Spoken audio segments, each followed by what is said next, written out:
Hashem, it's a sign it's going to be a good shir. If there's been a challenge, thank you for your patience. Yes, we're about to begin tonight's class. So this week is Parshas Ve'era. This is a special Parsha in my life class. This class this week has been dedicated.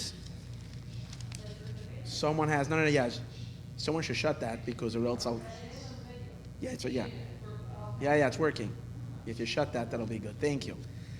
So tonight's shir has been sponsored by Tal Berkowitz, and this is in honor of her. First of all, a big mazel tov on her engagement. At her chassan Isaac, mazel tov and mazel tov. It should be a binyan adayad, only good things, very special. And also, this is in honor of her grandmother's yahrzeit. Yahrzeit is tonight, Chavdal Tevis Tzipora Bas Levi. May your neshama have a very great aliyah to the greatest of heights. May she shower you with abundance of blessings, especially in honor of your great new beginning as you start your life together, Be'ezus Hashem, very soon. So may all her blessings and her prayers be there for you, and your simcha should lead us into the Geula, Amitis V'Ashleim, and the complete redemption, the ultimate marriage of Hashem and the Jewish people. Amen. What? No, the air conditioner is not on. It's just a little cool. Yeah. The air is not on. Actually, I had the heat on till a few minutes before the shir when it was getting unbearable. Okay, I get very hot when I'm teaching. So maybe I'll warm you. Hopefully. Okay. So tonight is a very special night. It's Chavdal Tevis. It's the yahrzeit of the Alter Rebbe, Reb Shneur Zalman of Liadi, who we study from this podium, from this seat over here, literally thousands and thousands of hours of his teachings every Thursday night for so many years.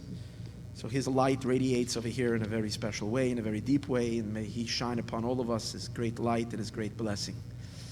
I'd like to speak about some things which I feel are very strongly related to his yahrzeit, especially this year. I touched upon it this past Shabbos by the Kiddush over here at Maayon Yisroel, and I want to elaborate on some of what has been spoken and connecting it to this week's Parsha, Parshas Ve'era. Okay. So the Parsha, we have the Parsha. The Parsha deals with the Makkos, the plagues that Hashem brought upon the Egyptians. And the end of the Parsha, we have, like every week, we have the Haftorah. So the Haftorah is a chapter of Navi that relates to the portion. This time it's from Sefer Yecheskel, Ezekiel.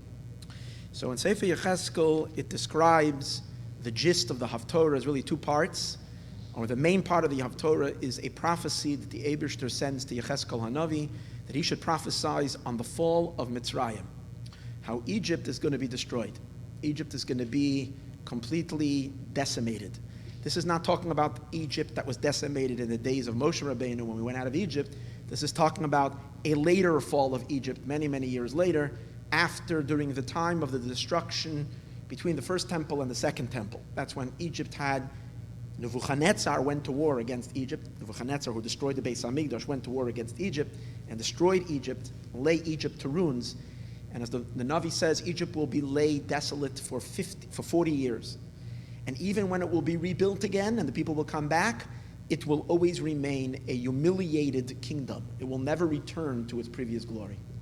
I guess that was the end of what we know as ancient Egypt with all of its power and all of its strength.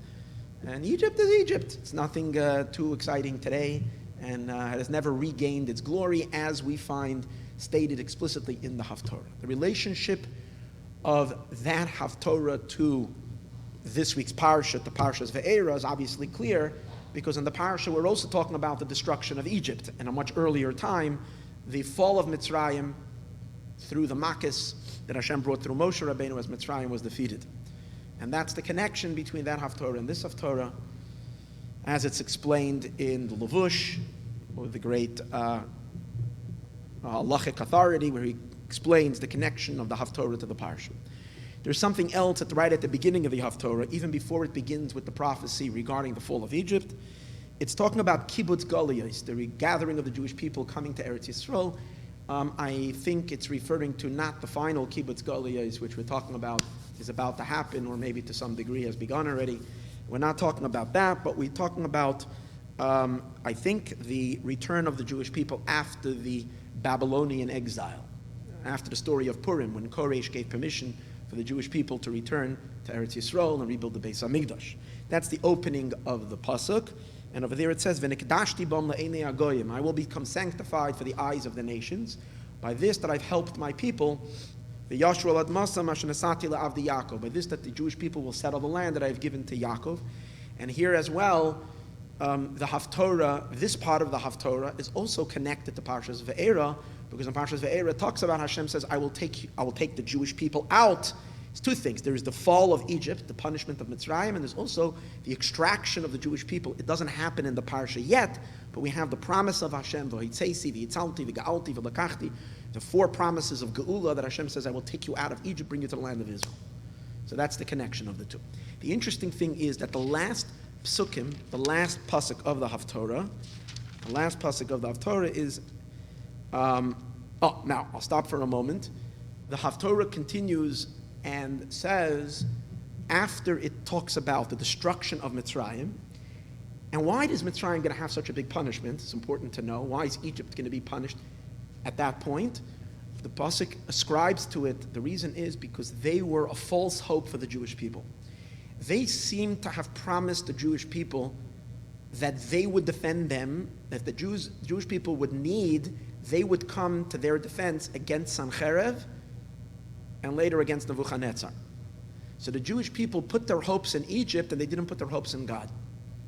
And Egypt in the end did not even keep well on their promise. So the pasuk says, because you were a fake support, it says you were mishenes kane, you were a support of a reed. A reed is not too good to support on. It's not a very hard tree. If you want to lean on a reed is a softer thing. So you lean on it for a little bit and then it will crack and it will break. So Hashem is punishing Mitzrayim because they were a false hope for the Jewish people, and the problem with it is twofold. Number one, Jews didn't rely on Hashem, they relied on Egypt. Number two, Egypt itself did not come through on their support. So therefore, because of that, Hashem is going to punish Egypt. What was the punishment? The punishment was that Hashem caused them to go out to war. The pasuk describes Egypt as a people and Paro of Egypt, people who believed very much in their own power, people that ascribed all their success to their own genius, to their own abilities. And as I discussed last week in the Parsha, it's related to the very idea that Mitzrayim was a country that by its very nature is not dependent much on something that you have to raise your eyes up to Hashem like rainwater.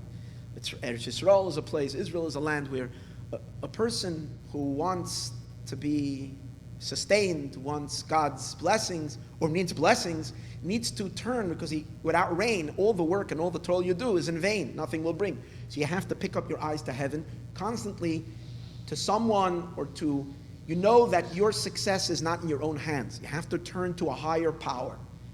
That's just life in Israel and in other countries that are dependent on rainwater.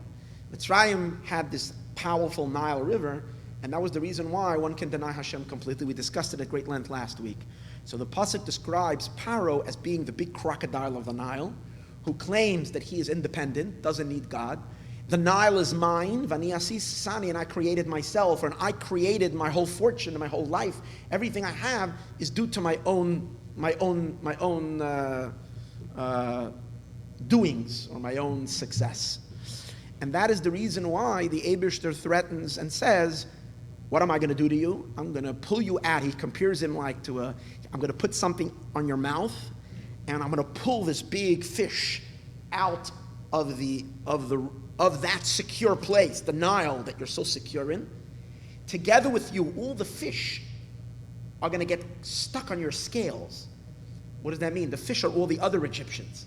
Paro is the king, the big fish, the big crocodile. And on his scales, all the other fish will get stuck as I pull you out, and I will throw you into the desert. When I will throw you into the desert, you're not going to have any more the Nile, and you will die. And you will be the food for all the animals that will come and will devour you. This is the idea that Hashem caused Egypt to go to war against Nebuchadnezzar, and over there they were completely massacred. All of Egypt, nothing was left of them. of the army. And then Hashem says Egypt will remain desolate for 40 years. That's the thing. But then Hashem turns to Nebuchadnezzar, and Hashem is telling the Navi, Yechezkel, why Nebuchadnezzar is going to be the one who is going to merit to get the spoils of Egypt. Because Nebuchadnezzar needs to be rewarded. Because Nebuchadnezzar did something. He destroyed the city of Tsur, and the city of Tsur, by God's plan, needed to be destroyed, I guess because of their atrocities, because of their evil. Nebuchadnezzar, it costed him a lot. It was a very, very, very difficult war for Nebuchadnezzar. He spent a lot of money and a lot of military might in this battle, and he didn't gain anything, for whatever reason.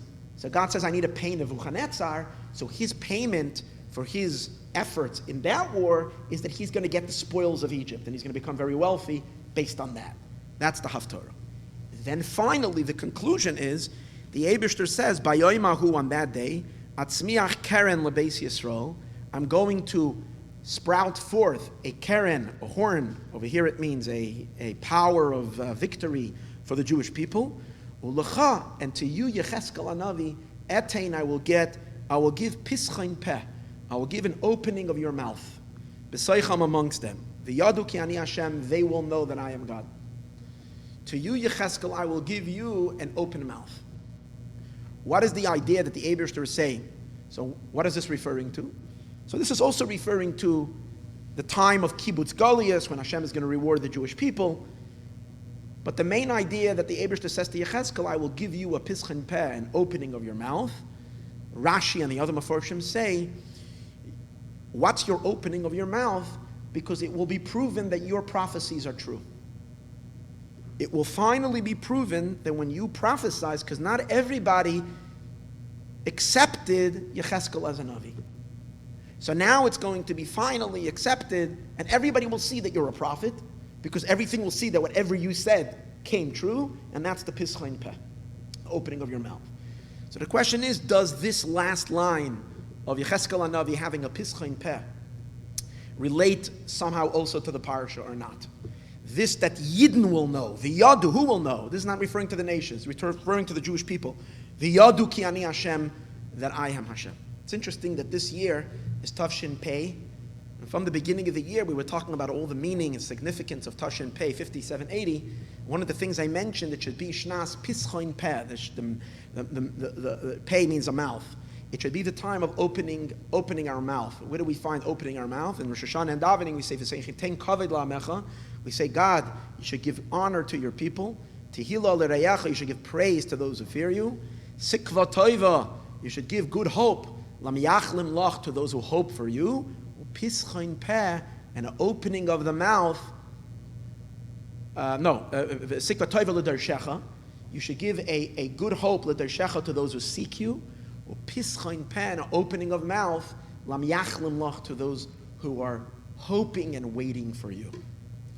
So when I see the words pischain peh over here, related to Parshas Va'era and the Haftarah, is there something about pischain peh relating to us? And how does this relate to Parshas Va'era, the idea of pischain peh? So let's go into the Parsha for a moment and see what is the point of the Makkos. What was the point of the Makkos? We have all these plagues. What was it primarily, the function of the plagues? Simply, on the simplest of levels, Hashem promised Avram Avinu that your children will be enslaved by Eretz Lo Lahem, in a land that's not theirs. Va'avadim ve'inu oisam, they will enslave them. Ve'inu oisam, they will inflict them. They will torture them for 400 years. But then Hashem says to Avram Avinu, v'gam es hagoy asher ya'avodu, and also the nation ya'avodu that is going to enslave them, dona noichi, I'm going to punish them. So we have already a promise from way back then that Hashem says that the nation that's going to enslave the Jewish people are not off the hook. They are going to be punished. And here is the fulfillment of that punishment.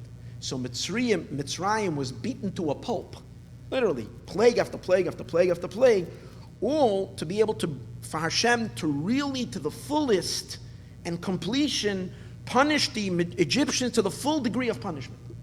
And probably included in that is the fact that Hashem did not allow Paro even in the end to do tshuva. Because when Paro would have caved in, when Paro on his own would have already succumbed because it was too much, Hashem kept on hardening his heart more and more and more, so that Paro can end up getting the full brunt of God's judgment, the full punishment, because of his horrific, as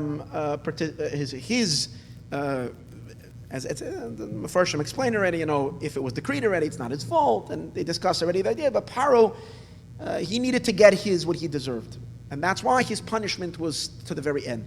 That's the simple meaning, we would say, the point of the makas, of the plagues. However, when you look in the Psukim, you see that there's another message attached to the makas, to all the plagues.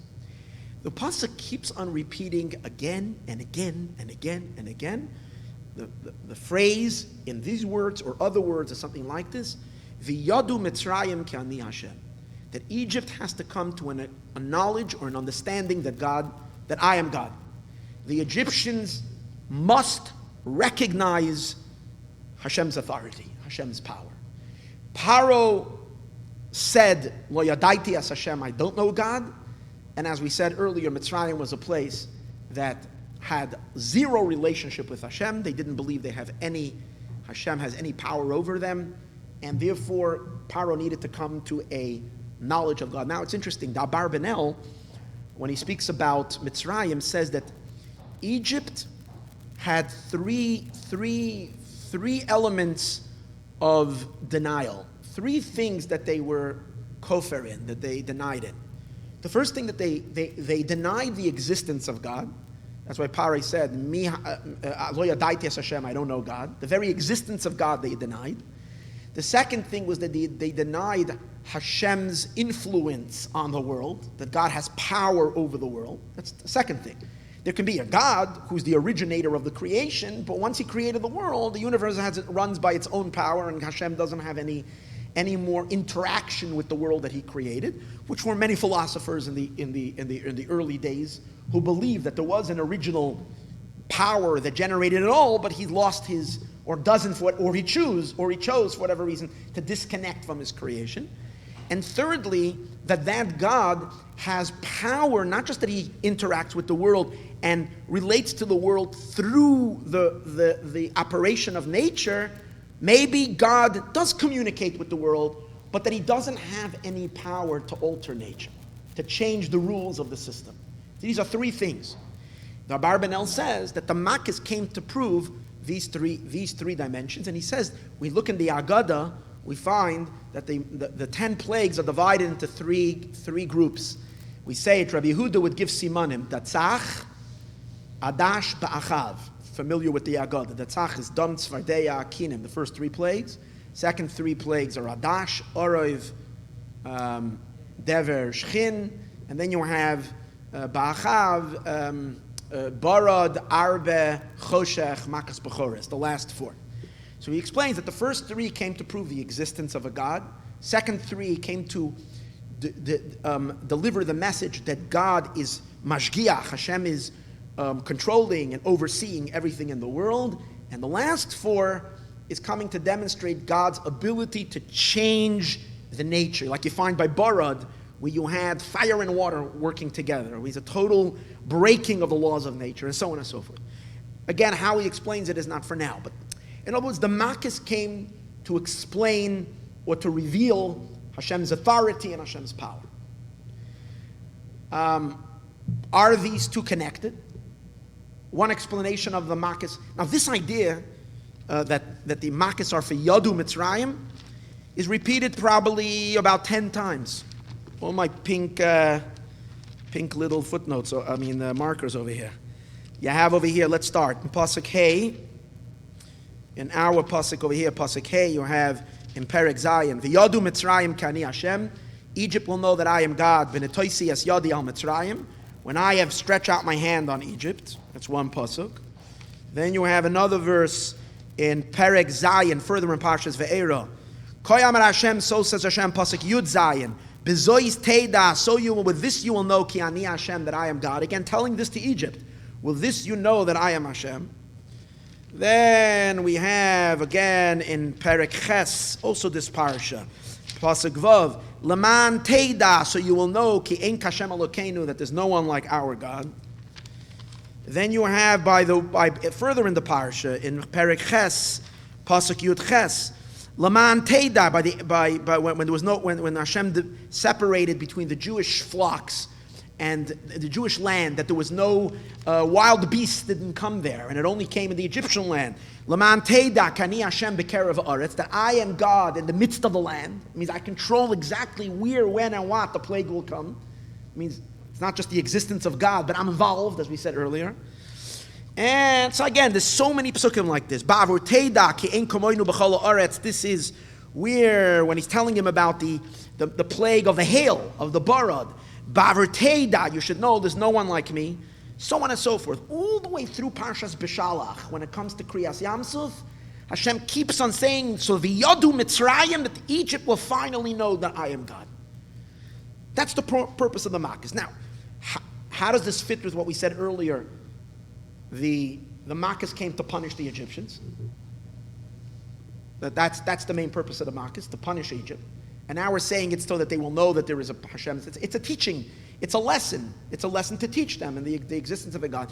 So on the simple level, you can say they're both really the same. Because in order for the punishment to be a punishment, it's not just enough that they're in pain, that they're aching, that they're hurting, but they have to realize why they're hurting. No, that's when it's a punishment. A punishment is only when they know it's because of what they did to the Jewish people. Because of the atrocities that they did to the Jewish people, that's why they're being punished. So it's important that they know that it's the God of the Jewish people, who is the God of the world, who's punishing them for what they did. So the two of them are connected. But it seems like, as we mentioned earlier, that there's almost like an idea onto its own, that there should be a knowledge that Egypt should know that I am Hashem. That is regarding the Makkos themselves. The same is also regarding something else that took place in Parshas Ve'era, another idea related to the Makkos, related to the plagues. And that is the idea that God hardened Paro's heart. That Hashem made Paro stubborn. As the Pasuk says clearly that Paro on his own would have already given in by the last 5 plagues. He would have given in, and God did not allow him. Hashem literally manipulated his heart and made him not be able to control himself when he would have on his own caved in, and that he had to say no. So, right? So over there too, there is an argument. What's the purpose of that hardening of Paro's heart? Rambam in Hilchos Tshuva, the Rambam in the Laws of Tshuva, Perek Vav, the Rambam writes that sometimes, because the Rambam is very bothered, the Rambam puts on a principle that one of the most fundamental ideas that a person needs to know in terms of as a fundamental principle in life is that you have to know that you have free choice. And that you're not born in a manner that you must be a tzaddik, a righteous person, or God forbid that a person must be a Rasha. A person could have certain tendencies to not good things, but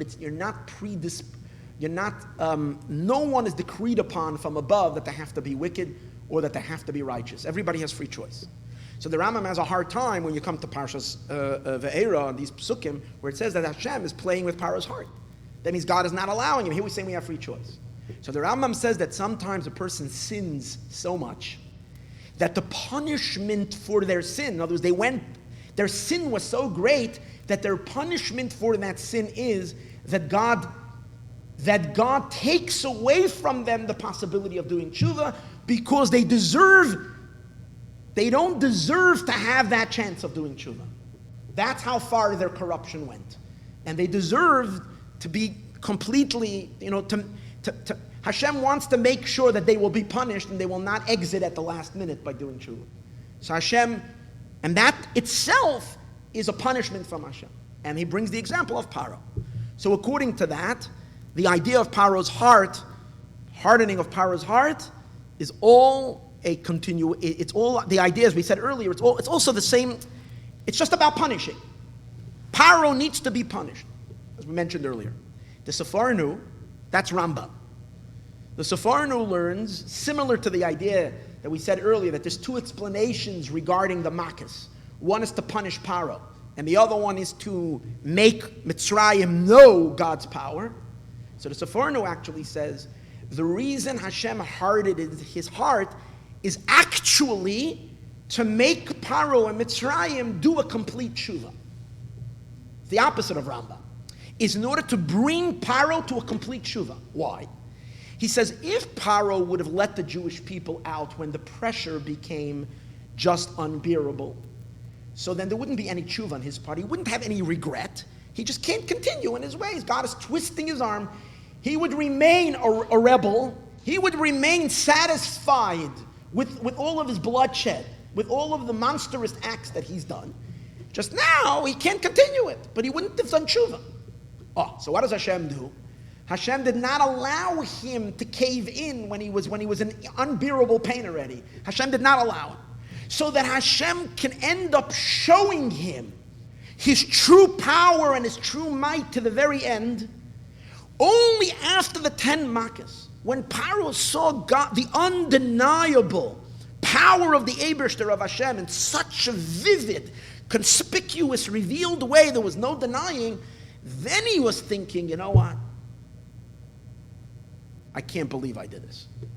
I mean, if there really is a God. And so that's when he had remorse. So in the end, when he let the Jewish people out, it was with tshuva. And the Eibishter does not want even the wicked to die without tshuva. That's an interesting explanation. But that's the Seforno. On this pasuk, right in the beginning of the parsha, where it says, Vani akshes leiv Paro, that the Eibishter hardens the heart of Paro. So again, but what do you see from here? One is that Paro should know. The other idea is that Paro should be punished. The Lubavitcher Rebbe wants to combine these two things together. And says really interesting. He says they're not really two ideas. They're really one. Why is it really one? Because Paro, his entire existence, it's not just his physical might and his physical strength. Paro's entire psychological mindset, his entire outlook on life, is that he has such an inflated ego. He was so full of himself, so full of his own power, that when he needs to admit that there's a power over him, that there is a godly power over him, that's a much bigger punishment even than his physical suffering. In other words, Paro seeing the Eibishter's power in the world deflates his ego, his self-importance, and that is more painful to him because that negates his entire existence. See, the fact that if you have a stomach ache, or you have a headache, or you have pimples that are itching you, or lice that are itching you, or whatever other things that are going on, or you're thirsty, or you can't move because it's dark and whatever, these are physical pain. You'll get over it. But Paro could never get over his entire life, his injured ego, where he thought he's the boss over everything. He thought he's the most mighty, all-powerful being that the whole world has to bow down to him. And here he was made into a nobody, into nothing. That's his punishment. So the knowledge of Hashem is part of the... So the Laman Teda and the punishment are actually this one and the same. It's not two separate things. One is connected to the other. But here's a third idea, which besides a third concept regarding the purpose of the Makkos, which is possible that we miss, and we shouldn't miss. And again, all these amazing things are usually in the most simplest of places, in Rashi. So Rashi, right in the beginning, when it says Vani akshes leiv Paro, right in the beginning, hear this Rashi. Rashi's bothered by this, that the Eibishter is going to harden his heart. That's cruel. Why would God do that, to harden his heart? So Rashi kind of says a little bit like the Rambam, that since he did something so bad, and he was so wicked, and I know God says that even if he does tshuva, it's going to be by force. It's not going to be from goodwill. If there's a chance that Paro is going to do tshuva in a sincere way, the Eibishter would allow him to do tshuva. But since he's anyway only going to do tshuva because I'm going to force him, that kind of tshuva is not going to give the Eibishter any pleasure, and it's not really a virtue on Paro and the way. Therefore, Rashi says, it's worth it for me not to let him to do tshuva and beat him up all the way. For what purpose? So that my honor should spread in the world, and that my children, the Jewish people, should recognize Hashem's power. Ooh, a whole new chiddush in the Makkos. It's not about Mitzrayim knowing. It's not about Paro's punishment. It's deeper than that. What's the purpose? These words. Toivli, hear these words. Toivli, it is good for me, sheyiskasha liboy, that his heart should become hardened. Laman harbais boyasoisai, that I should be increase my wonders. V'takiru atem, that you, my children, the Jewish people, should know es gvurasi, my might. So the purpose of the Makkos was to show something to the Jewish people. V'chein midasei shel HaKadosh Baruch Hu, Rashi continues, so is it as Hashem's conduct. That what? Mevi Puranis ala umais, the Eibishter brings punishment on the nations, kedei sheyishma'u Yisroel v'yira'u, that the Jewish people should hear and they should fear Hashem. Interesting idea. So Rashi is not dismissing the idea that the nations and that Paro needs to know, but primary the Makkos are for the Jewish people needing to know. Do we have any support for that in the Chumash? I guess you see that right in the beginning of Parshas Boi. What does it say right in next week's Parsha? You say two reasons for the Makkos. Hashem says in the beginning of next week's Parsha, when he's coming to warn them on the seventh plague, the grasshoppers, the locusts, he says, come to Paro, because I hardened his heart. And why did I do that? Laman shisi oisei eila b'kir boi, to be able to place my wonders on him. And then the next verse says, Ulaman tesaper ba'oznei bincha, that you, the Jewish people, you should be able to relate to the ears of your children. As asher salalti b'Mitzrayim, that which I poked fun of Egypt, v'soisoisai asher samti bam, and my wonders that I've done. The yadaitem, and you will know ki ani Hashem, that I am Hashem.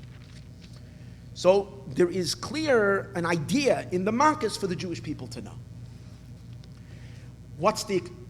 Now,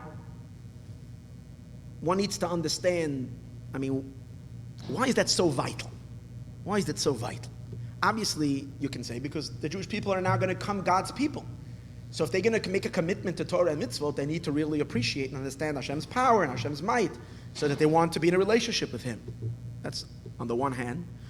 But the idea that we have to say that the punishment of Mitzrayim was primarily, or to a very great extent, to display Hashem's power and might to the Jewish people, that we should recognize Him, is related to something much deeper and more fundamental. And that has to do with the very existence of the world. Why does the world exist? Why is there a world? So Rashi says right in the beginning of the Parsha, Rashi says, again, on simple level, not great philosophy, Rashi says right in the beginning of the Torah, Bereshis, on the first word of Torah. When it says Bereshis in the beginning, Rashi takes the word Bereshis from the Medrash and he divides it into two words, Beis Reshis. That when it says Bereshis, it doesn't mean in the beginning God created, it means for Reshis, Bara Elokim es hashamayim v'sa'aretz. For Reshis, Hashem created the world, heaven and earth. Hashem created the world for the purpose of Reshis. What's Reshis? The beginning. Who is the beginning?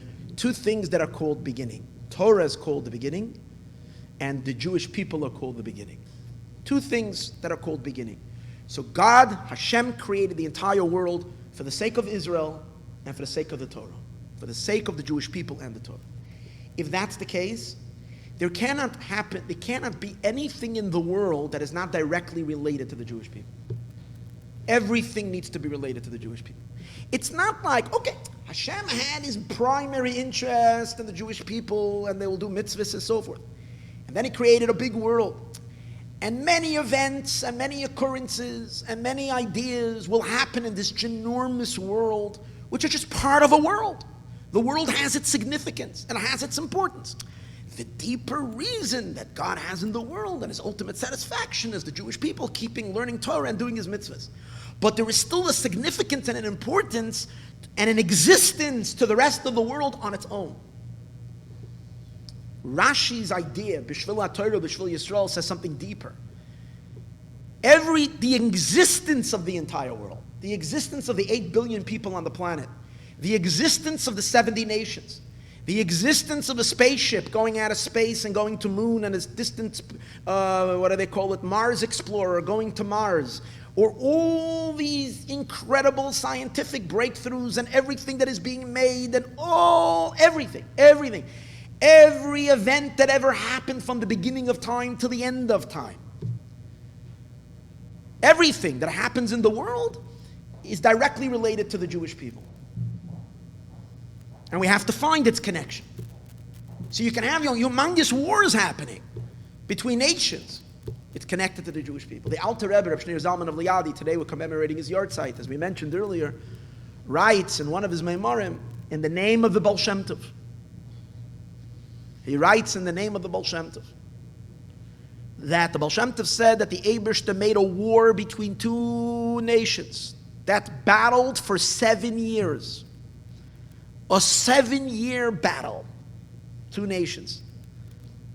How many soldiers? How many people were, imagine that. 7-year battle. It was a lot of heartbreak, a lot of suffering, a lot of pain, a lot of victory, a lot of whatever. Massive things happened in a 7-year war. I don't know which war the Baal Shem Tov was referring to. And he says, but you should know the real purpose was because in that war, they made up songs. They would blow trumpets, and they had songs of victory. And they made a niggin out of it. And a tzaddik who was serving the Eibishter in his service of God used that niggin that he took from that war, and that he used in his prayer. And that's how he's connecting to the Eibishter in a whole deeper level than he was able to do before, because that song had a certain energy and a power and opened up his heart. And that's the reason why that whole war happened. That's the B'shvil HaTorah, B'shvil Yisroel. That's the nucleus of the event. Now, it sounds like the craziest thing. Come on. Could the Eibishter have made the niggin come to the tzaddik in another way? I can't explain what the Baal Shem Tov exactly means, why it had to be this way. But that's the way it is. Now, this, you might say, it sounds like a Chassidish Torah. Is there well, the Rambam writes that. The Maimonides, right? So even those who might not accept the Chassidic idea will have to admit to the Rambam. The Rambam in his Pirush HaMishnayos, and I think he writes it elsewhere, writes an interesting idea that the Rambam writes that the ultimate, that the world is a hierarchy, and there's like you have the inanimate, and then you have the plant, and then you have and then the Rambam says, then you have the human. Everything is created for the human, and amongst the humans you have those who have knowledge and those who can know God. And the highest being is someone who can know Hashem. That's the highest being. And he says everything in the world is only a preparation. So he says if so, why is it that you have people, he says, that serve God and are suffering all their life, and people that are not, they could be, very, very successful. So he says it could be that this big king or big minister or big, made himself a palace and lived there for, and he had parties there, and it was like this famous place that everybody came to. And really, he says, the whole purpose of it is many, many years later, could be even 100, 200 years later, when the palace isn't functioning anymore. And it's just leftover ruins.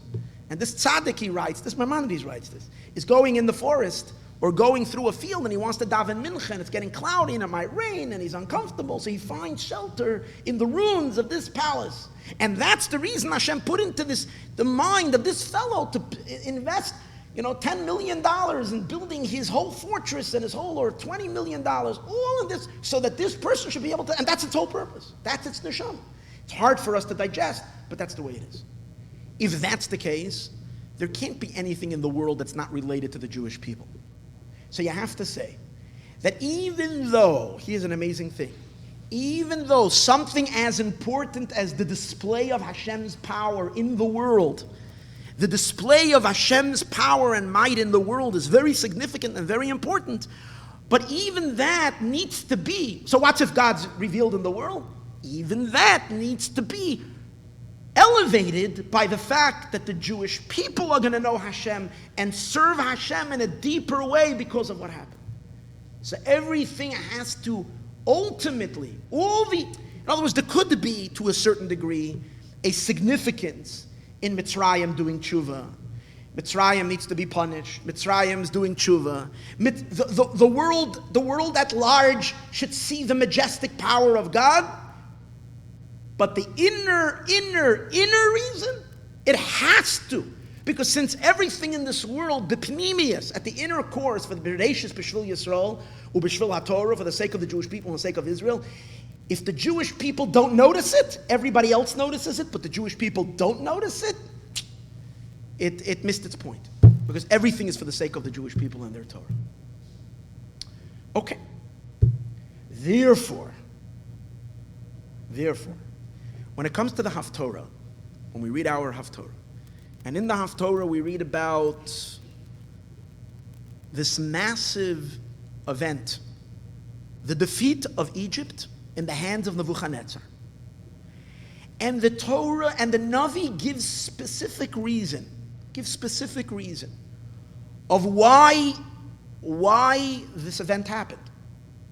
The Navi says that Egypt needed to be punished for being a false hope for Israel.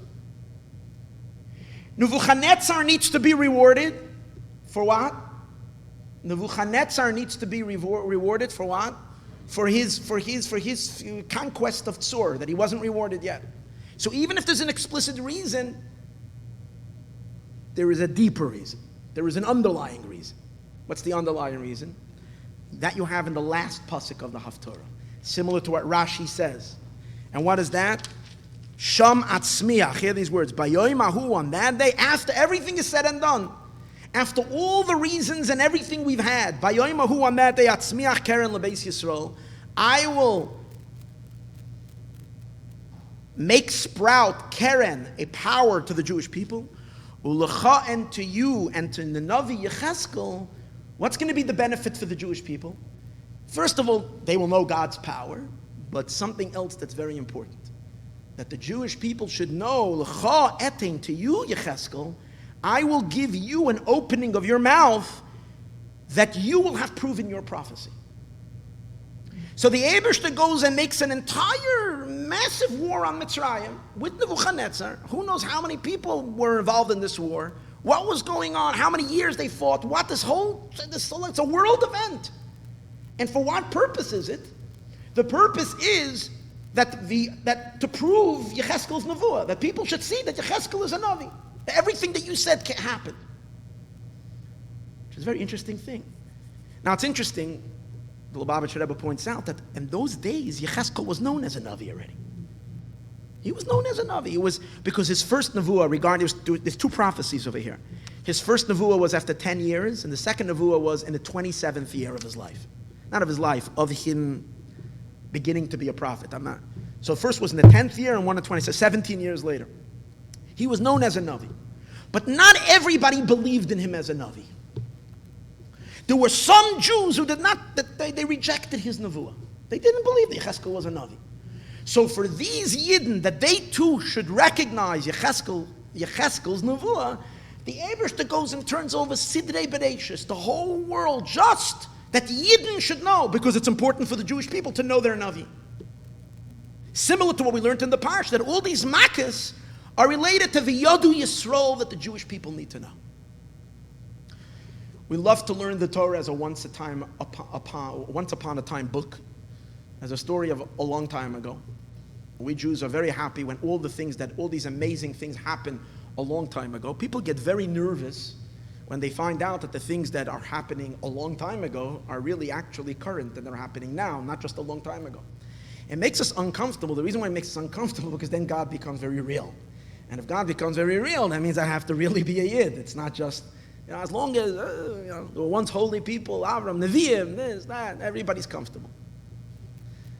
So I want to share, and I've been speaking about this in the last two classes, and particularly on Monday class, and to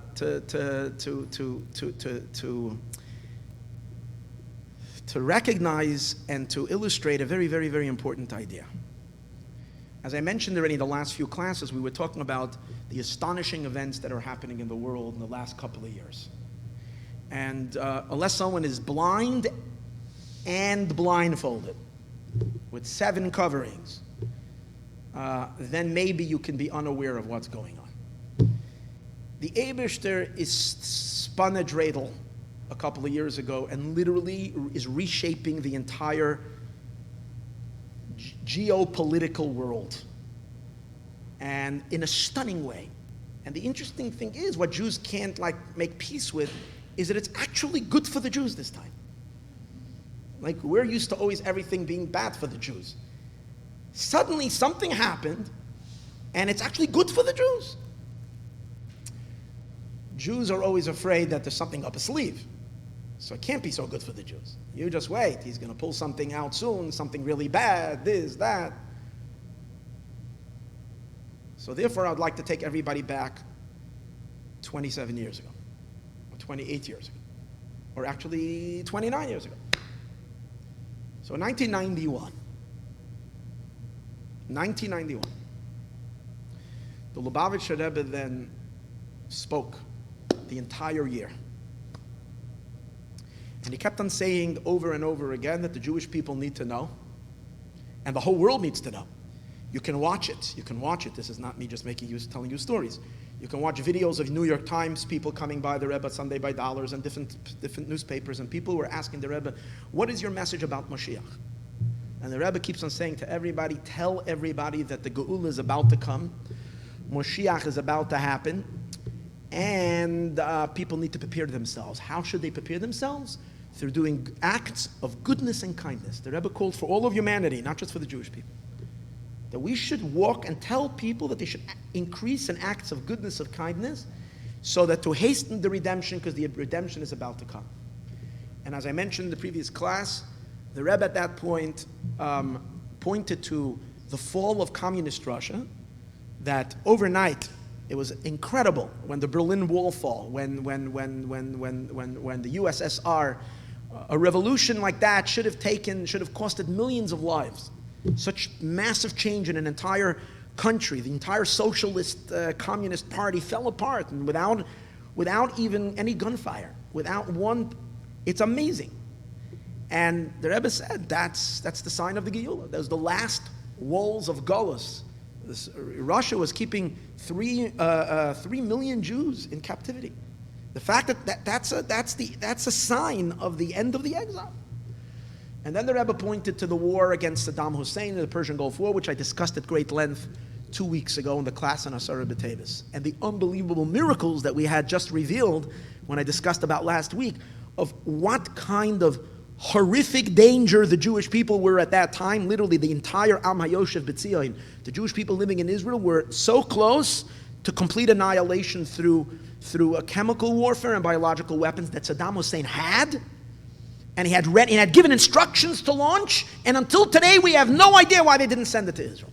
And we were not prepared, even though we had gas masks. I spoke 2 weeks ago. We did not have these weapons. First of all, a third of the country did not have the gas masks, and the rest of the people did not have armor, body armor that can protect them from these biological weapons that seep in through the skin.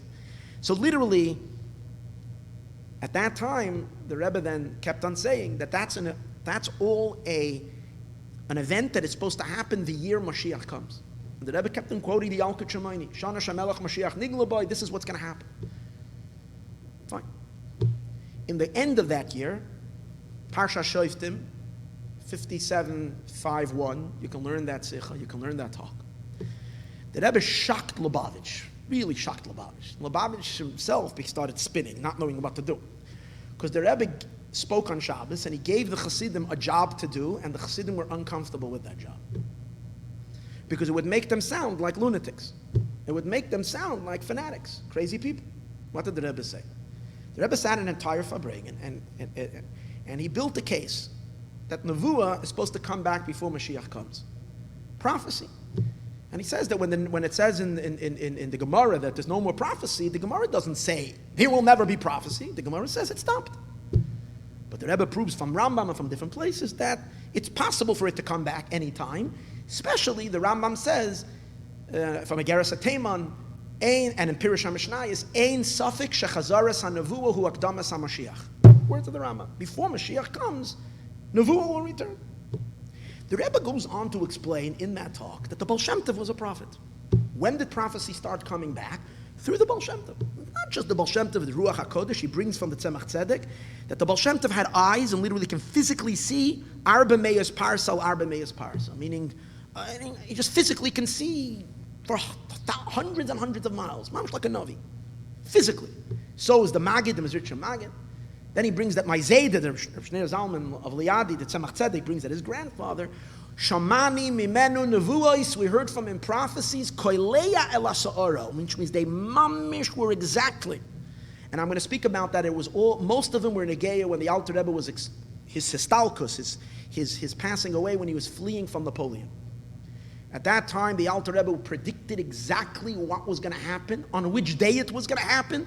Napoleon was then going from victory to victory, and then he said he's going to reach until Moscow, and he's going to conquer Moscow, and after that, boom, he's going to have a horrible defeat, and he's going to fall. And in his own household, they kept on saying, Rebbe, you promised, it's not happening, you promised. And they kept on telling them, this is the way it's going to be. He even said, I swear by my tefillin that this is what's going to happen. So the Rebbe there builds the case that Nevuah is going to return. And in a very, very, if I should say, humble way, that a Navi who's going to tell you that he's a prophet has to speak about himself. He builds the case that his father-in-law, the Rebbe doesn't speak about himself much in most of the sikhs. He says, this is my shver, the Rebbe the shver, as we see, is given a Navi, and he goes and then he says, and these Nevuahs are continuing through this father-in-law's Talmidim, the next generation, which is clearly speaking about himself. Then the Rebbe then told the Chassidim, and I'm not reading it now because I just don't want to take your time, it's a lengthy thing, but I would highly recommend, everybody can see this. It's not something that he said quietly to one person. He spoke for all of the Chassidim, and he had this sikha, this talk edited, and he had it printed in the Allgemeiner Journal, because every week they would print the sikha in the Allgemeiner Journal. So he knew there's certain times that he spoke certain things, and then he had it edited. It was only like for the inner club or inner circle, because he wanted it just to be kept quiet and only kept like Chassidim can know this, and this is not for the greater consumption of the masses. But this, he said, clearly it should be printed. Not only that, he said that it's the job of the Chassidim to go out and spread to the entire world that the Eibishter hat memane given, abasar v'dam, abal bechira, these words, that he should be the shayfet of the generation and the Navi of the generation. And that he is giving a nevuah, and he's speaking as a prophet. He says, and I'm saying this is the words, I'm not saying it b'tor chacham, like a tzaddik, and he explains, he brings a footnote, he brings from the Alter Rebbe, his great-great-grandfather, how the Alter Rebbe explains the difference between saying something as a chacham that's masig, meaning a tzaddik, that uses like looking in Torah and seeing certain things, and or saying something as a navi. The Alter Rebbe explains that when you say something as a chacham, it could be you're seeing it in the spiritual worlds, but it's not necessarily have to materialize in this concrete reality.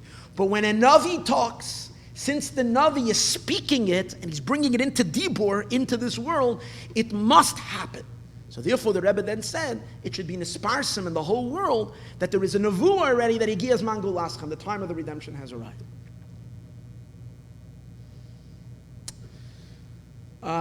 Okay, what happened afterwards? This is 1991. It's an amazing talk. Right after that, half a year later, the Rebbe had a stroke, and then he had 2 years later another stroke, and then we had Gimel Tammuz, and so there was a lot of darkness and a lot of questions and a lot of bewilderment, and to a certain degree, at least a big portion of Lubavitch got uncomfortable with the talks of the last 2 years and said, the Rebbe was saying, we don't know where and when, Mashiach is here already, we don't know. So let's just be quiet about the whole thing and go back to the 1970s, Chabad houses, building it in the whole world, making a thing, which is, I understand. There's great bewilderment. I mean, what do you mean? You're saying Mashiach is coming, all this is happening. And what happened, as I explained in other classes, already I spoke about this in the past, that what happened immediately after that is it got very dark. Very dark. It got worse. That's when they made the Oslo Accords. That's when, after that, at that period of time, during the time actually when the Rebbe was sick for 2 years, when the Rebbe was screaming, Chas v'sholem, Israel should not talk about 1 inch of land, because that itself is going to bring horrible bloodshed. And exactly like he says, so happened. Because when they made the Oslo Accords, and you had these amazing photo ops of Bill Clinton standing there with whoever remembers that, standing over there on the White House lawn together with Yasser Arafat and Rabin, and that famous handshake. It was like all the people said, peace at last. Can you imagine we would live to this day when we would finally see we resolve the Palestinian-Israeli conflict? Never has there been a period of so much bloodshed that followed that. If you remember then, afterwards started all the suicide bombings. Literally right after that, buses were blown up, restaurants were blown up, discos were blown up, shuls were, it was horrible. The intifada that took place after that. So mamish, the more you give, the more. I don't know if anybody realized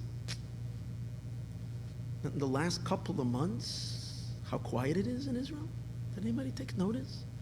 After the announcement of Jerusalem, and after the announcement of the Golan Heights, and after the all these things that was going, and that the settlements are legal that Trump announced just a couple of months ago, and after he killed Soleimani, and everybody thought this would be the end of the world, and who knows what, for some reason, Hezbollah, Hamas, everybody's kind of very, very quiet. It's amazing. Like everybody thought that the peace, talking about giving, because it's not true. It's not going to work.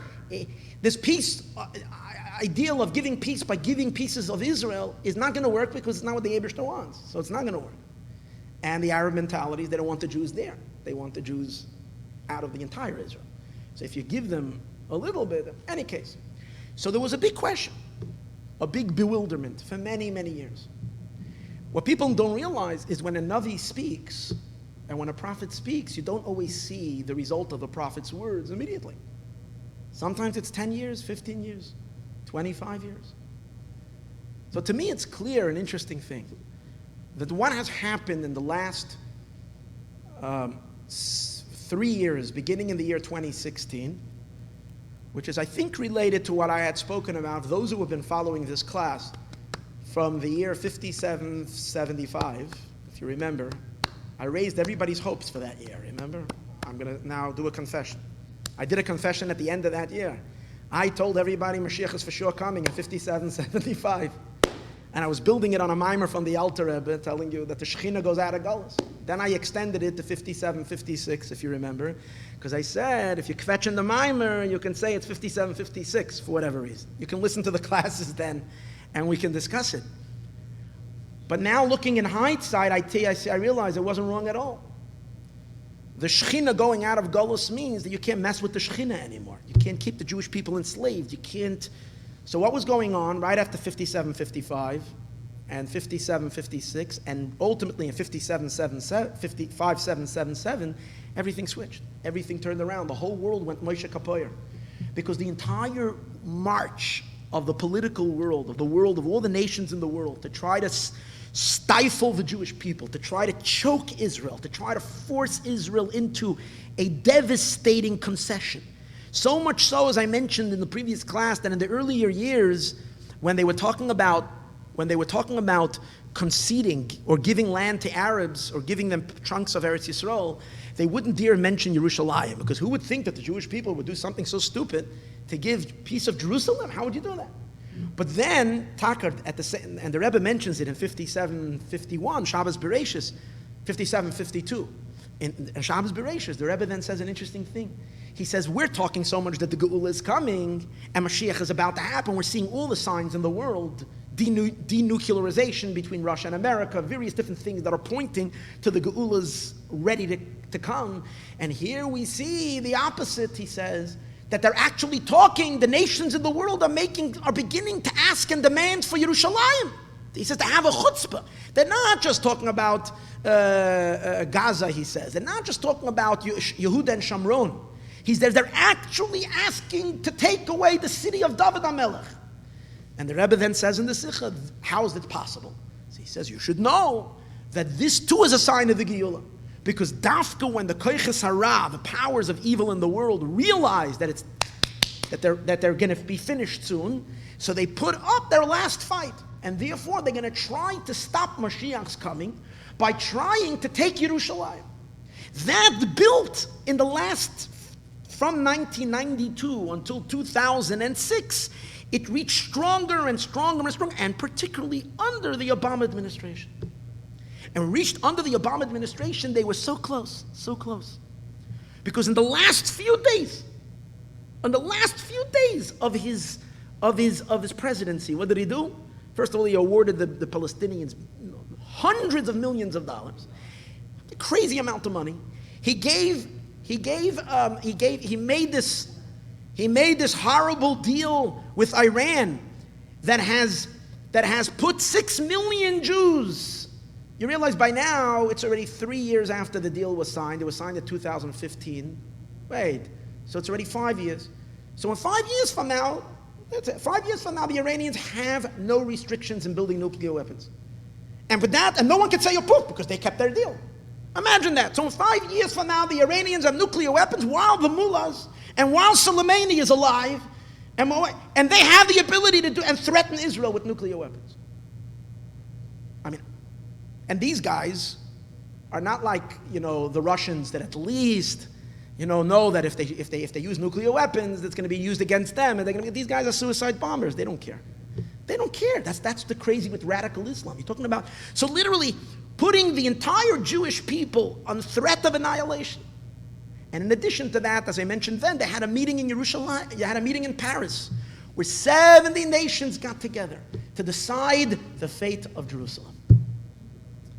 And if you think about it in a broader sense, you see that those that were aligning with this whole fight against Jerusalem, against Israel, as I spoke so many times, are not just fighting Israel, the Jewish people having possession of the land, but they have a broader agenda. And the broader agenda is one of chasing God out of the world. Literally, that's what it means. A complete dismissal of any type of religious, of a trace of a God consciousness in this world. And we're going to replace the morals based on a faith of God, replace it with complete humanistic morals. And that's it. God is out the window. And therefore, it's absolutely moral that even though the Torah says that God created the human being, Zachar u'Nekeva, a man and a woman, and those are the two that Hashem made. So last week I went to fill out a DMV thing in California, and I was puzzled. It took me about 15 minutes to try to figure this out, what exactly I have to choose. I am either a male or a woman or non-binary. I was actually thinking, maybe it's not bad. I'll be non-binary. See, how stupid. No, but this is progressiveness. This means, God, we don't care about you. That's what it means. So it means there's no Eibush there. It means that God's basic, there's no marriage. There's no more man and woman. It's such a destruction of the basic fabric of existence. And I'm talking also absolute permission of abortion because a woman can choose to do with her body as she wishes. No, just like you can't do, the Torah tells people certain things you could do with your body and certain things you can't do with your body, especially when it involves another life. So we're talking about a free pass on abortion, total dismissal of marriage. You marry whoever you want, whatever you want. But the worst part is, it's not so much the question of people deciding. No one is bothering you. We're not forcing religion on anybody. But the fact, as I mentioned so many times, that someone who has a deep religious conscience, as a religious faith, and he has a bakery, he or she, and they don't want to participate and make a wedding cake for a marriage that goes against their entire belief system, that's why they have to be fined for thousands of dollars. That's what was going on over here. We're talking, and you realize that this would just go further and further and further and further. Now, let's just imagine what would have happened if in 2016 Hillary Clinton would have won the election. Where would we have been now standing in terms of Israel? I think it would have been after already. I mean, the Eibush does Yerushalayim would have already been divided. East Jerusalem and the Koisel HaMaravi and the Makam HaMikdash would have been already completely in Palestinian land. And you think it would have been better. Well, look what happened when Ariel Sharon already caved in. It was a chiddush that Ariel was like the big general, caved in and again maybe wanted to ultimately, have a different view of him, not as a hawk and whatever, but as a compassionate or a sophisticated progressive ruler or progressive leader. Went and gave Gaza for the Arabs, uprooted Gush Katif, uprooted the hard work that was done by hundreds of Jews who did the miracle, the thousands of Jews did the miracle, took barren lands and turned it into an oasis. What they did over there in Gush Katif, take a look at what's now, what is it now? A churban, a place full of tunnels, All the money that they got was what everybody in the world gave them, was all to build tunnels, to do the most horrific things. Right? So where would we have been standing in terms of all aspects of whatever we spoke about before, had the miracle not have happened that happened in 2016? Yeah. Oh, yeah, that's where you see that. It's interesting. Yes. It's very sad, but that's, yeah. But in any case, what do we see now? An amazing thing. Suddenly the Eibishter flipped everything over. Everything over. Because this, as I mentioned on the previous classes, this was completely unexpected. No one saw this coming in the way that it came. The entire policy of the world changed and flipped over. But the question is, which I think a lot of people are not maybe connecting, is how does this relate to the Lubavitcher Rebbe's Nevuah in 1991? In other words, is this a new process? Chas v'shalom, the Rebbe's Nevuah failed. Whatever the Rebbe said failed. And I'll tell you an interesting thing, which by me says a lot. After the previous Chabad Rebbe passed away, Rabbi Yosef Yitzchak passed away, there was 1 year, now it's coming his 70th yahrzeit in Yud Shvat. There was a year that there was no Rebbe in Lubavitch. The Rebbe did not want to accept the leadership. He rejected it for an entire year. During that time, there were those, not everybody wanted him, some wanted his brother-in-law. There was a question, who would be the one that would be next Rebbe? And this brother-in-law was Reb Shmarya Gorari, known as the Rashag. After, I'm not exactly sure at which point, I didn't do the exact research right now, but after a little while, the Rashag then conceded, and not only wasn't he Rebbe, but he became a real chassid of his brother-in-law. Even though he was the older brother-in-law, he became a real devoted chassid of his younger brother-in-law. And when he was asked, what was it that made the change? So he said an interesting thing. He said that there are times that people come to my brother-in-law and they ask the question. And the Rebbe said, we'll go to the oil, we'll go to the Tzion, and we'll ask. I'll ask the Friediger Rebbe and we'll know. So he's saying after his father-in-law passed away that he's going to go to his father-in-law and he's going to ask. And then he comes back and he gives answers based on what he asked his father-in-law. So he said as follows, he says, I don't communicate with the previous Rebbe. After he passed away, I don't see him, I don't communicate with him. One thing about my brother-in-law is that a ligener is a nisht. He's not a liar. And if he says that he's going to talk to his Rebbe the Shver and he comes back with answers, he's not making up baloney, he's not telling stories. It's inconceivable that the Rebbe would sit and tell the Jewish people and tell everybody a nevuah and he would be making baba maises. It's inconceivable. So it's emes. There is a nevuah. So now it makes perfect sense what suddenly started happening. Everything flipped over. But in order that the Eibishter wants to show us that it is related to that nevuah, it is related to the prophecy of the Rebbe. So I think there's a few amazing things that happened that are indicating where this miracle and connected to who and to what is this entire transformation. Number one is what I mentioned last week, that the whole switch, last week we spoke about Basya Bas Paro, and how Basya is the one who reveals Moshe Rabbeinu in the talk that we spoke last week. It's interesting that Trump's connection to the Jewish people and his big support for the Jewish people is related to an astonishing fact that his daughter is Jewish. She converted, she's Jewish. Right? She's not the biggest Rebbitzin who davens mincha for 3 hours every day, but she's Jewish. Right? And Al Pi Pashtus, on the simple level, he loves her with more than all of his children. You see the way he always speaks about his Zavanka, she's his everything. And she is Jewish, and she has such a deep connection to the Jewish people. And that, Al Pi Pashtus, on the simple level, has connected his heart. So it's interesting, as I spoke last week, that in the Rebbe Sichos, where the Rebbe suddenly, out of nowhere, says the power of Moshe Rabbeinu is the power of Mashiach. It's all connected to Bas Paroi, and Bas Paroi reveals Moshe in the world. And incredible, you should listen to last week's shir to do that. But where I didn't mention last week is that the whole change, really, based all the pollsters, everybody was saying, days before the election, it's a no-brainer. Clinton is going to completely devastate. She's gonna win this election. It's gonna be a landslide. Trump is gonna lose terribly. That was their predictions. What happened 3 days before the election? And it was reported. It was reported in the news, but she didn't do it for the news. It wasn't the plan. She went quietly. Motzei Shabbos, 3 days before the election. The election was on Tuesday. This is Motzei Shabbos.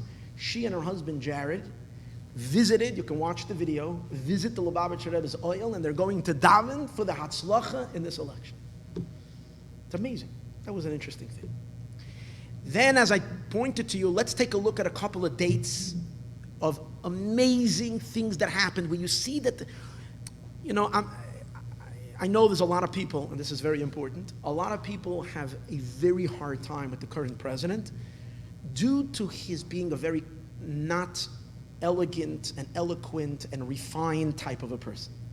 Like I just spoke to someone this past Sunday. He was telling me, the way he makes fun of people, the way I can't live. Like I can't. I understand that, right? To me, it's unrelated to who he is because I don't see anything to do with him. It has to do with the power, the messianic power that's happening through him in this world. Of course, we need to be thankful to him, but it's not him. It's a credible transformation and a power that's taking place that for whatever reason, he's the shliach. And in the Rebbe's talks, and this is amazing, if you have to read those sichos, because in the Rebbe's talks of 1991 and 1992, the Rebbe is talking all about the lowest things in this world being converted and becoming synchronized with Kedusha, while they're low and while they're coarse. And the Rebbe keeps on talking about Esav being transformed, which means Esav is what? Edom. Dafka, the lowest, and while it's low, it synchronizes with Kedusha and changes everything around. Keeps on saying that. And that's what we're seeing. So let's take a look at, and in order that we should see it, it's all connected to what I was talking about earlier, that the Eibishter does everything that we should prove the words of a Navi, that the Navi should be seen. The Jewish people are oblivious.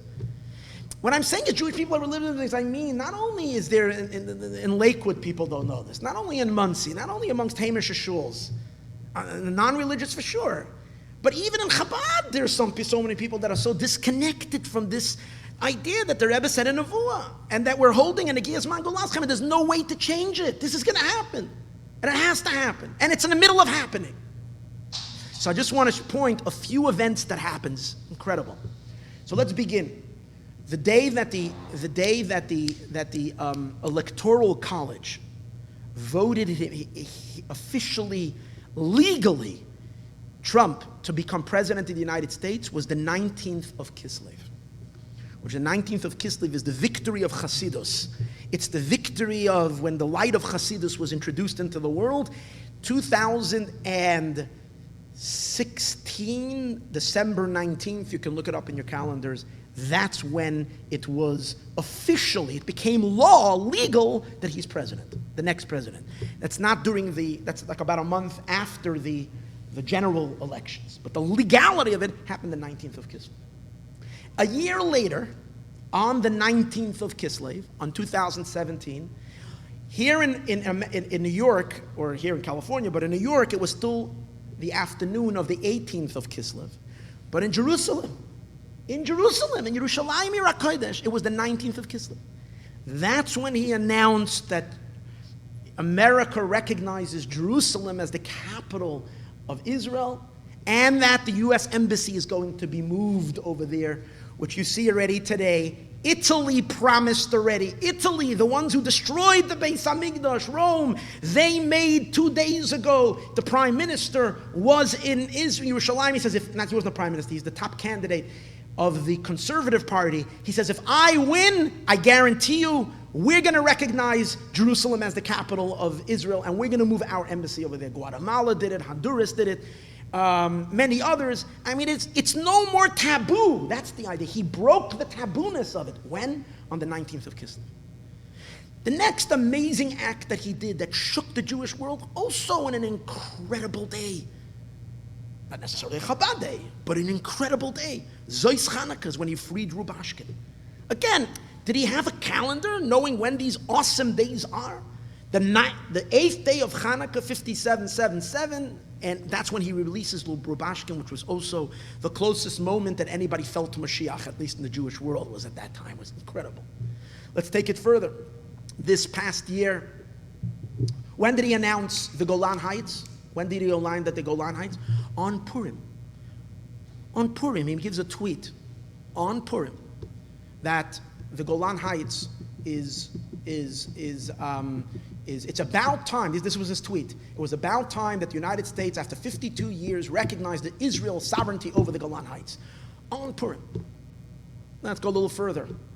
When did he? Another event not related to him directly, but astounding event that happened last year that caught the attention of the whole world, was on the Rebbe's birthday, on the 11th of Nisan. The Rebbe's birthday last year in France, Notre Dame went on fire.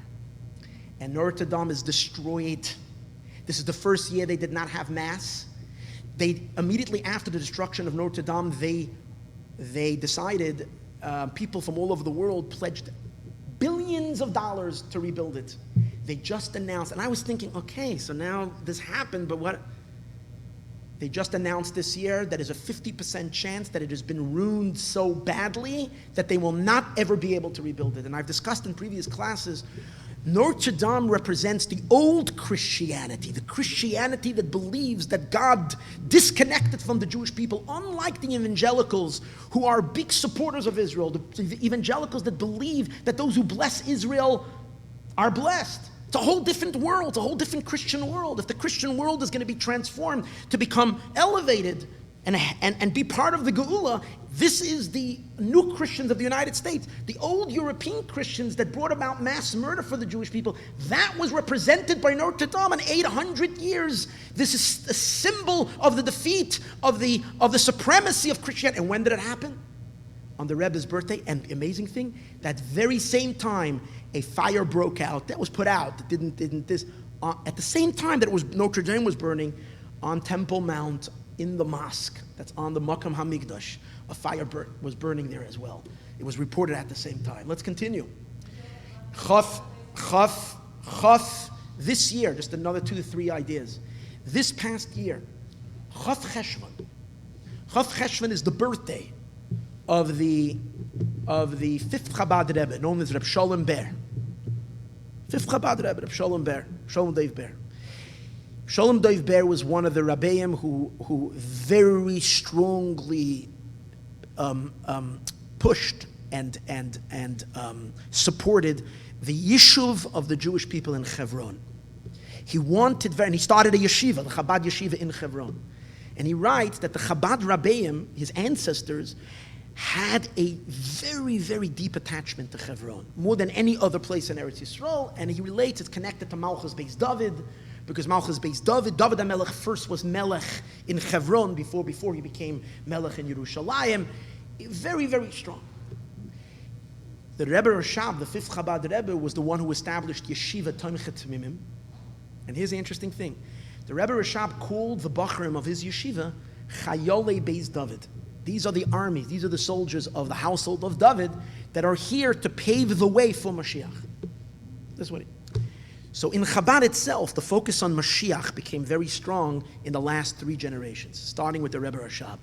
The Friediger Rebbe, the previous Rebbe, took Mashiach to a whole new level, and the current Rebbe, like on a level beyond, made Mashiach everything. Mashiach was all day. The last 3 generations was the main push on Mashiach. On his birthday, which who celebrates birthdays? The rest of the Chassidic, the rest of the Jewish people, when you talk about a birthday, say, do Jews celebrate birthdays? They don't. It's the Rebbe's thing. He wanted that Jews should celebrate birthdays. I mean, it's the Ruzhiners did it. It's an old thing. It's not, there's Makairis and Torah, but the main one who pushed birthdays.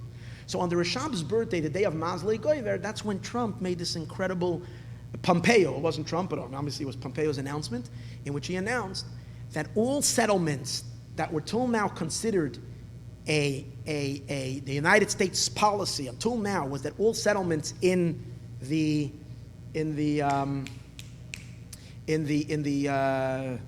what they call occupied territories should be considered are illegal. So Pompeo made the announcement that it was such a chutzpahdik announcement because it goes against everything that the UN and the European Union and everybody held as sacred, that you can't mess with this. What do you mean? You're legitimizing Israel as the ultimate aggressor, they're like the Nazis of today's days. They're the ones who are, that's what they're presenting. And he announced that it's not an illegal. Meaning it's not necessarily illegal. It depends on the Israeli courts to have to look at each case, what's legal and what's not. That's huge, including Hebron. That's amazing. Then he made another announcement, this year also on a very special day, related to the Rebbe's anniversary, Chassidus Day, in which his announcement was at that time that the Jewish people are called a nation, that we have a national status, and therefore if in a college you are anti-Israel, you allow anti-Israel activities, it's considered anti-Semitic, you're anti-Jewish, and we can defund the colleges. That's a chutzpah that he did it, in the sense that, but you know what? The colleges that are going to lose millions of dollars if they allow BDS to come in and do the thing, he stifled it. I mean, what he is doing is unbelievable, but it's always these incredible dates. But I want to conclude with what's happening right now, to conclude, and just very quickly. This past Thursday, and I spoke about this on Shabbos, he made another phenomenal announcement, an executive order. What was his executive order? His executive order was that it will be illegal for anybody to interfere with anybody of any religion that wants to, in a public school or in a public place, pray or display their religion. It will be illegal for people to try to stop them. Because many children of faith families, either Christian, Jewish, or Muslim, that were in schools, and they wore either they did. One of the kids was saying he had ashes on his head. The other one said she made a prayer group, and the school came and said you have to do it. You can't do it on school property. So he said clear. I mean, he wasn't really machadish anything. There's no real chidush over here. It's basically the rights that's part of the constitutional rights that a person has. But the fact that he's going to enforce it, and he says, we're not going to allow this anymore. And these were his words. He says, the government will not be allowed anymore to come between man and God. That's an awesome thing. The fact that the Eibishter is now being permitted into all the schools, into all the public. We're not forcing anybody on religion, but you can't push God out. That's incredible. When did this happen? This happened on the Rambam's yahrzeit, and I discussed on Shabbos what's the relationship of this to the Rambam, because the Rambam is the one who says that the Jewish people are responsible for the nations of the world, that they should recognize and keep the Zion Mitzvahs B'nai Noach, the 7 Noahide laws, which at the root of it is a belief in God, which consequently, if you believe in God, you pray to Hashem. And I want to conclude with the last thing, which is something that is about to happen tomorrow in the Senate.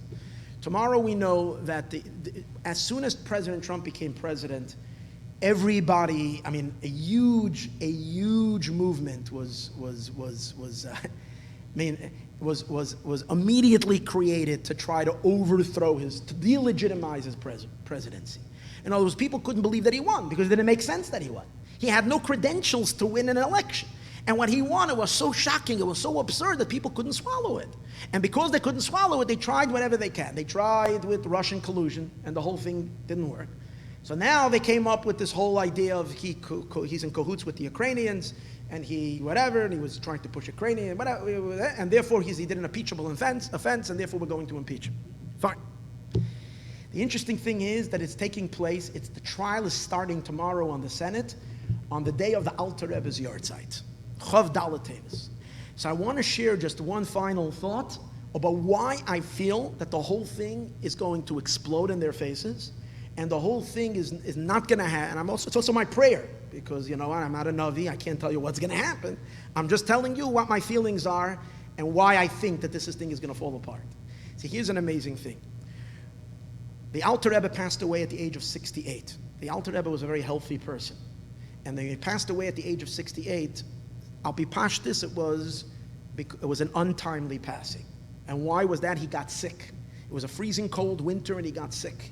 And he got sick, his son, the Mittler Rebbe, writes, because his gallbladder was damaged, and all related to his bitterness and the pain and suffering that he had, and because of the freezing cold winter in which he was escaping throughout the winter in Russia. Why was he escaping? Because the Alter Rebbe felt that Napoleon was a very, very spiritually dangerous human being. The Alter Rebbe felt that the Mittler Rebbe, the second Chabad Rebbe, writes in a letter. Here is a book, everybody can check it out. It's a book called Hamasa Acharon. It's an entire book, big fat book, devoted to the last journey of the Alter Rebbe running away from Napoleon.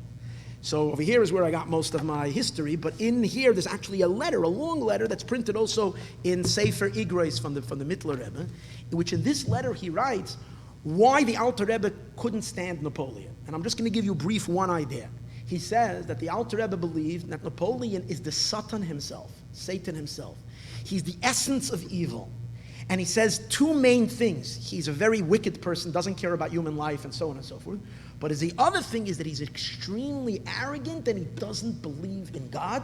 And he takes all of the credit for himself. All the victory is all himself. He says, Alexander, on the other hand, who is the Tsar of Russia, no friend of the Jewish people, not a big tzaddik at all, yet he's a person who has a deep belief in Hashem, and every time he goes to war, he believes that God is the one who's behind all of his successes, and therefore the Alter Rebbe felt that there is a much greater godliness and divine presence, and not holiness, but a great presence of the Eibishter and goodness in the Tsar over Napoleon. Even though, to a certain degree, Napoleon was also bringing certain freedoms to the Jewish people. In other words, bringing the world emancipation and freedoms. And it was also known that if Napoleon would win, the Jews would be less persecuted, and there would be greater freedom. But the Alter Rebbe then said that when Jews would suddenly be freed with all this type of freedoms, Napoleon's energy was one, I'm not freeing you to practice religion, I'm freeing you from religion. And that's where the Lubavitcher Rebbe points out the difference between the American freedom of the United States, where it was established by pilgrims, by people who had a very strong funded faith in God, and they came here because they wanted to serve Hashem, and they established a country that serves God as opposed to one that fights God. And therefore the Alter Rebbe he felt that Napoleon was such a dark klippa that he ran away from him. That's what he ran. He didn't want to be under his jurisdiction. So as Napoleon was coming in, he took his entire family and fled. They went like with 20 wagons. He was scared that Napoleon knew that there's a tzaddik that's fighting him. Napoleon came running into Liadi, the story to where the Alter Rebbe's house was, and the Alter Rebbe instructed they should burn his house as soon as he left. Napoleon wanted something of his. He came and he asked if anybody has anything that belongs to the rabbi. And there was nothing left of his possession. It's a very interesting spiritual war that was going on. Napoleon also sensed it. There were spies. The Alter Rebbe even got involved in the war. He had spies of his Chassidim who helped the Tsar. He was known for many years. He was given a medal as being an important citizen who helped out in the war effort. Anyways, the Alter Rebbe ran away Erev Rosh Chodesh Elul, the last year of his life. He escaped. He was away Rosh Hashanah. On Rosh Hashanah, he was told that Napoleon is coming into Moscow. The Alter Rebbe then said to his son, in the letter, he says this all. He says, I saw a vision on Rosh Hashanah that he's going to come into Moscow, but after that, he's going to fall. And remember, he swears by his tefillin. But the main idea that he keeps on saying is that he's a terrible, terrible denier. He's an atheist. He doesn't believe in anything. And actually, historians say that when he was he wrote it in his diary, he said, when I'm 13 years old, I stopped believing in religion, I stopped believing in God, and so on and so forth. The Russian soldiers, before they went into battle, would all bow down on the floor, and they would cross themselves. The French soldiers, in their writings, laugh at the Russians' belief. The French didn't have a priest that would come out militarily, and And when the church issued a day of prayer, the church in France, to pray for Napoleon, Napoleon told them, shut up, be quiet, I don't need your prayers, he said. You're scaring the masses. That's what he told them. He believed only in the power of man and the power of this was his idea. Any case, there were other Chassidic Rebbes, Ramendel of Rimanov, one of the great Chassidic Rebbes, who wanted Napoleon to win. It was a battle of the tzaddikim. This war was fought up there. It was an incredible war. I'm not going to go into the details. So here is an amazing statement. Hear this. One of the great Chassidic Rebbeim, this is brought in Sefer Shemuas V'Sipurim, it doesn't say who the Rebbe was, said to Reb Shneur Zalman of Liadi with these words. He said, and this I think is so applicable to today, it's unbelievable. He said, I don't understand why you love the Tsar. What do you have with the Tsar? He says, Funya. Funya was what they referred to when they spoke about a Russian Gentile. They called him Funya. Some say it was so he says, Funya is Aroitzeach. He's a murderer.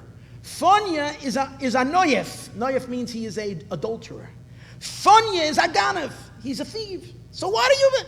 So the Alter Rebbe said these words. Funya is Aroitzeach. He's a murderer. Funya is an adulterer. He's a Noyef. Funya is a Ganav. Aber es nicht Meilim of Hashem Echod. He's not concealing the unity of God. He's not fighting God. He believes in God. And therefore, I'm going to much rather side with him than with a person whose entire being is to dismiss God from this world. So the Mittler Rebbe writes that the day that Napoleon had his final push out of Russia, he says it happened when the Alter Rebbe passed away, while he was running away, and he got very sick, and then he passed away on the 24th day of Tevis. So the Mittler Rebbe writes in the end of his letter, I didn't know this till today, he writes in the end of the letter that you should know the day that my Bishas, at the time of the Istalkus, at the time of the passing, that's when there was a big defeat from Napoleon. In other words, my Zayda was a Moser Nefesh. He sacrificed his life to defeat this power, this Klippa in the world. And this is what he writes. He says, and I hope and I'm waiting that his complete fall is going to happen this year, Chav Dalet Tevis. When I saw that, I couldn't believe it.